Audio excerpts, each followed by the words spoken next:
Hi, Bible భాష్యానికి స్వాగతం. మనిషి ఎదగాలి అనుకుంటే ఈ షడ్ దోషాలను విడిచిపెట్టాలి.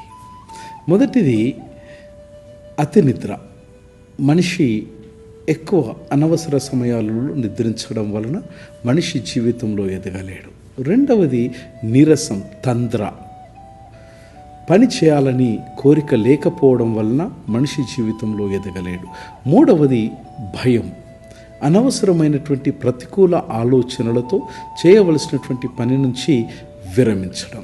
నాలుగవది క్రోధం, కోపం. కోపాన్ని అదుపులోనికి పెట్టుకోలేనటువంటి మనుషుడు ఎట్టి పరిస్థితులలో జీవితంలో ఎదగలేడు. ఐదవది సోమరితనం, ఆలస్యం. పని చేయాలన్నటువంటి కోరిక లేకపోవడం వలన మనిషి జీవితంలో ఎదగలేడు. ఆరవది వాయిదా వేయడం, దీర్ఘసూత్రత.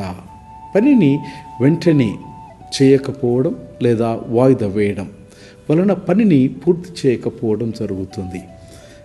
కల్కా కామ్ ఆజ్ కరో, ఆజ్ కా కామ్ అభీ కరో. మనిషి సంఘములో, సమాజంలో గౌరవంగా బ్రతకాలన్నా, మానసిక ఆనందం పొందాలన్నా ఈ షట్ దోషాలను మనిషి తప్పనిసరిగా విడిచిపెట్టాలి. ఎట్టి విషయము పరిశుద్ధ గ్రంథమైనటువంటి బైబిల్లో సామెతల గ్రంథము 4వ అధ్యాయంలో దేవుడు సెలవిస్తున్నటువంటి మాట, జ్ఞానమును సంపాదించుకున్నటయే ప్రధానము. జ్ఞానమును సంపాదించుకునుము, నీ సంపాదన అంతటిలో బుద్ధిని సంపాదించుకునుము. దేవదేవుడు సెలవిస్తున్న మాట, మీలో ఎవరికైనా జ్ఞానము కొదవగా ఉన్న ఎడల యేసయ్యను అడగమంటున్నాడు.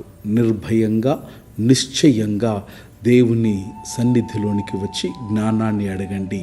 జ్ఞానముతో పాటు అష్టైశ్వర్యాలతో పాటు గౌరవాన్ని పొందండి. జీవితానికి సార్థకతను సమకూర్చుకోండి. God bless.